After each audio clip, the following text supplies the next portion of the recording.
Today we're going to talk about the Webb 51cm hedge trimmer. My name's Woolcott, I'm an award-winning gardener and I'm going to tell you everything you need to know about this machine.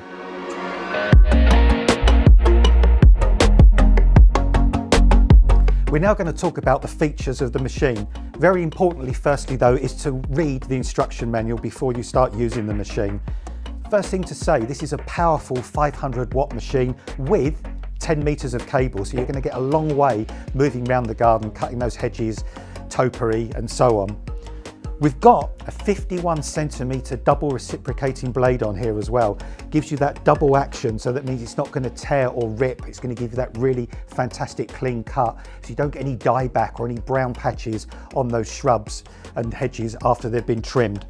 Nice safety cover here as well to protect the blade once you've put the machine away. 2 points of contact for this as well, so you've never got free hands that are going to snag and catch on that blade, so a great safety feature and a really nice firm handle there that you can grip on for good control of this machine. There's a little guard at the front here as well, keeping your hands free from the actual moving blades, and this will cut up to 18mm wide, so you're going to be able to do big hedges, small hedges. You're going to be able to sort of shape trees, topiary, conifers. This is going to be a machine you can deadhead with, and it really is going to make hedge trimming and trimming around the garden an absolute pleasure and very simple and effective to do. This is one of many of our Webb Garden Power products. For any questions, please leave a comment below or please subscribe for more gardening tips.